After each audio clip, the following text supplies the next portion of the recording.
Hey guys, so we're going to look at some more non-Mendelian genetics problems. Before we looked at dominance being affected with our incomplete and codominance and examples like that. But Mendel had other laws. He had the law of segregation, that you get one chromosome from each parent, and also the law of independent assortment, that each of these chromosomes will assort and therefore the genes will assort independently of other genes. And these can also be broken too, and that's what we're going to look at today. Okay, so one example of this is sex-linked traits. So think about what sex chromosomes do males and females have. And we should know that males are XY and females have two X chromosomes. So that Y chromosome that only males have is really small, and it contains only a few genes. And so men are only actually receiving one copy of those genes. So it's going to affect the frequency. So there are certain traits that are more frequently seen in men because it's only on that one Y and they only get one copy. So an example of these that you might be familiar with is red-green color blindness is much more common in men because a female has to receive both. It's recessive for females, so we have to receive both X copies, but for males, we only have to get one copy. Hemophilia is another example, as well as male pattern baldness, but there are some other factors that influence that, such as testosterone levels. Okay, so we just have to be able to track these sex-linked traits slightly differently, just keeping in mind what chromosome is involved. Okay, we also have carriers involved in sex-linked traits, and these are individuals that are heterozygous for a recessive trait. So they still carry that recessive trait, but they're not showing the phenotype themselves. And we're going to use a lot of times X and Y for our working out our problems, and we'll use a superscript, like here, to show that they have two X chromosomes, so this would be a female, but this female is heterozygous and therefore a carrier. And we can use these superscripts to denote any of our genotypes. There are Y sex-linked genes, but they are less common, so we're usually going to be looking at the X.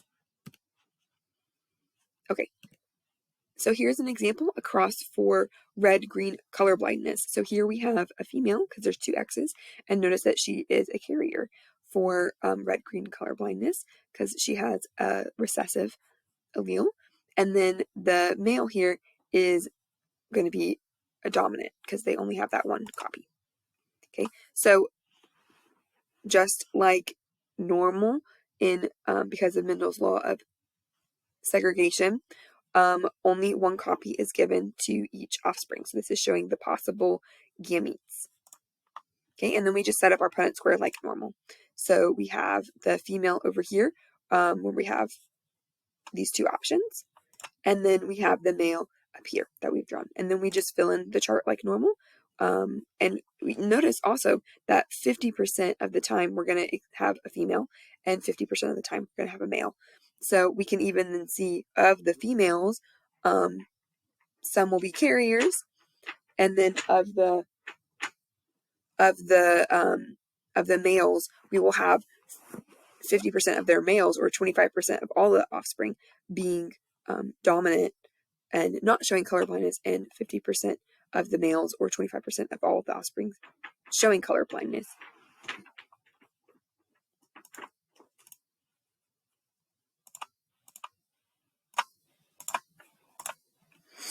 Okay, so we would have a fourth female dominant, a fourth female, and a carrier. So no females in this example are going to have color blindness. And then a fourth of the males will be dominant and a fourth will be affected. So this is also demonstrating how males are also more likely to be affected by these types of traits. Okay, another example of this type of or breaking our Mendelian genetic rules is this example from cats. So we have lionization, or it's X inactivation. So it's still dealing with sex chromosomes, but how the coloration of cats work is that during embryonic development in females, one of the X chromosomes is turned off, basically. So they're only showing then one color. So it's turned off at random, and it's going to affect the coloring, and that's how we're able to get calico or tortoiseshell colored cats, is because it's turned off in some cells and not other cells, so we're able to get this different coloration in their patterns. Okay, but in males, there's only 1 in 3,000 calico cats are male, and that's because in order for a cat to have this, where they're having 2 different colors being shown, they have to have an orange and black allele in order to show both colors, and that means that they have to be they have to be female, because they're both on the X chromosome. So for males, they only have that 1 copy. So then the only way for a male cat to be calico is for them to have non-disjunction have happened, and they have an extra X chromosome. So an XXY individual would still technically be male, but they could then be a calico cat, which is really, really interesting. Okay, so now we're going to get into genes that are linked but not sex-linked genes. Okay, so genes that are just near each other physically on the same chromosome are going to be more likely to pair together. And that's because they're less likely to be separated during crossing over in meiosis. Okay, so when we talked about we have our homologous chromosomes doing crossing over to get a different mixture of our genes, if 2 genes are really, really close together, they're going to be very unlikely to be separated in crossing over. Okay, and so here we can see 2 examples. Here were 2 genes, gene A in black and gene B in white are very, very close together, and they're going to be very difficult to separate. But here we have gene A and gene B much farther away, so we're going to be able to have them separate more in crossing over. So that distance between the chromosomes we refer to as the map distance. It is telling us how close together a pair of genes are. And it's determined by how frequently those genes are going to participate in crossing over and be separated from each other. So an example would be if we have a 5% recombination frequency, which is meaning 5% of the time we're noticing that the genes recombine or they're crossing over. That would equivalent to 5 map units is what we refer to as. An example of 50% recombination would be 50 map units apart. Usually we say if it's 50 map units apart, that we're not really seeing that the genes are linked themselves.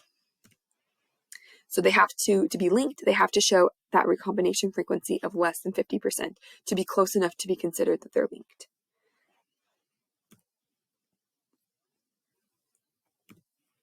Okay, so again, the farther away 2 genes are from each other, the more likely they're going to be have crossing over swap those 2 genes, or those 2 alleles. Okay, so if we have genes being linked, the parent will match the offspring more often. The recombinant is where we're having a recombination happening. So here we can see the dark blue chromosome has the dominant A and dominant B. The light blue has recessive A and B. So here are the parental genes because they're still dominants are together and recessives are together. But our recombinants would be when we get a dominant in one and a recessive in the other. Okay, so by looking at the offspring of an organism after breeding sessions, we can figure out that it's not always going to be 50-50 ratio in that recombination.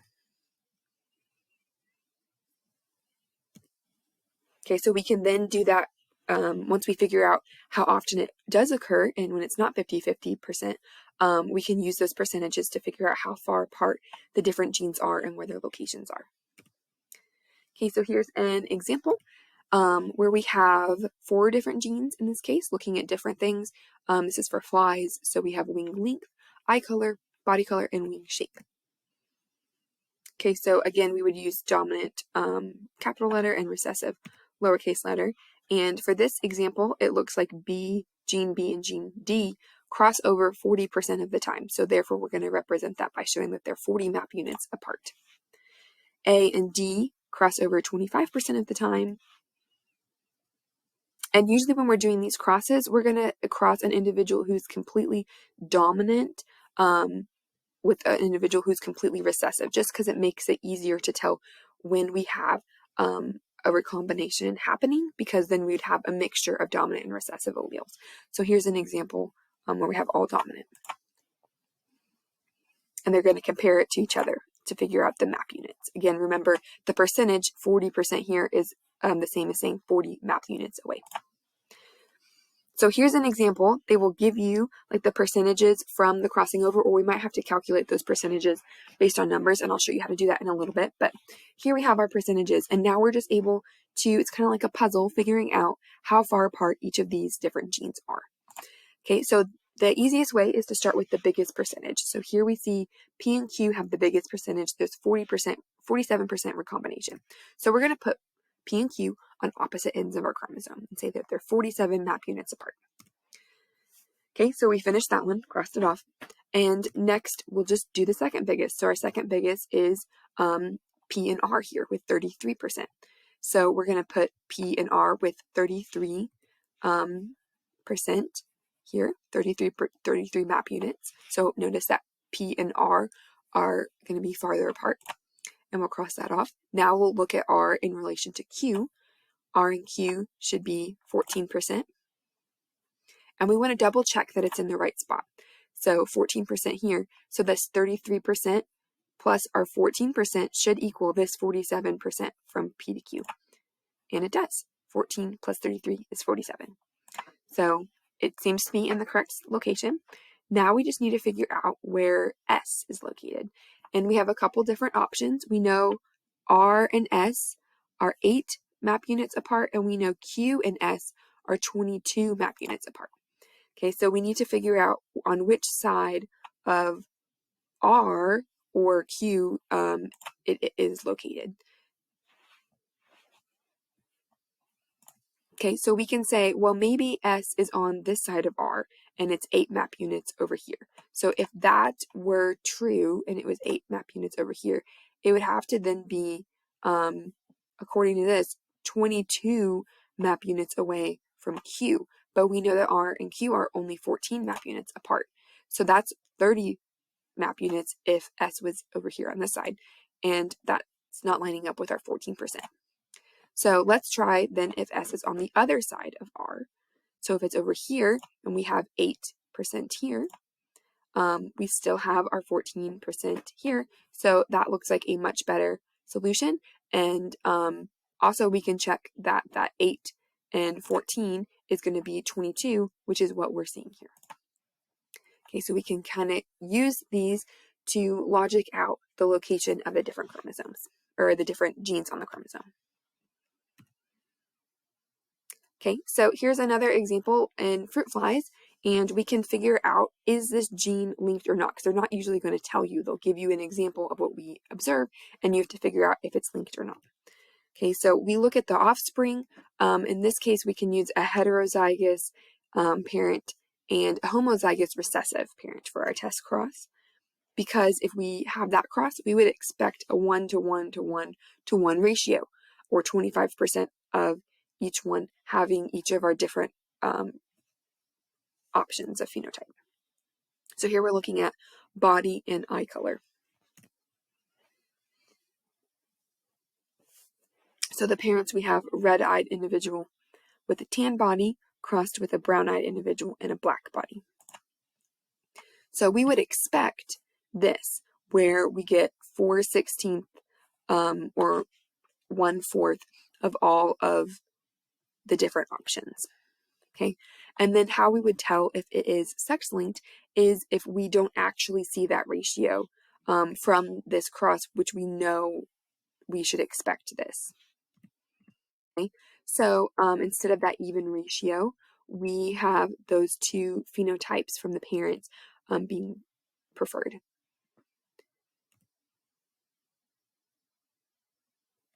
So we do have some recombination happening. So here will be an example. Maybe 7/16 of the time we're seeing these two parent phenotypes, but only 1/16 we're seeing the other one. So that would indicate that maybe these two genes are sex linked, or not sex linked, just linked. So here are the parent phenotypes. So here's another example, again with those fruit flies, showing 2 examples. So we have a heterozygous individual. Here they're using this plus sign to denote the presence of a gene. And here we have a homozygous recessive individual. And again, we're crossing them, and we would expect with this genotype of the 2 parents, we would expect the offspring to be equal, but we don't see that. We have a lot more of the parental phenotype and very few recombinant phenotype. So we can use this to calculate a recombination frequency that we can then use to map those genes like we did previously. So here we have our parental and our recombinant. Okay, so we need to add them together to figure out how many we have. So our parental phenotype, we're just adding together those 2 numbers and getting 2,534. And our recombination is happening in 305 individuals. And now we just need to figure out the percentage of recombination happening. Okay, so how we do that is we need to now get the total offspring. So we add up all of the numbers, and we have 2,839 offspring altogether. And of those, we just did that number over here. Of those, we have 305 that are recombining. So we just turn that into a percentage. So we will do that divided by our, and I'm sorry, there's a really faint blue division sign here. So this is, I need to fix this on my slide, but so we're adding those 2 recombinants up, then we're dividing it by the whole number, and then multiplying by 100 to get our percentage. So because it's 10.7%, we can say that they only recombine 10.7% of the time, and therefore are 10.7 map units away from each other. And that is how we do linked gene genetic problems. Hope this is helpful. Bye, guys.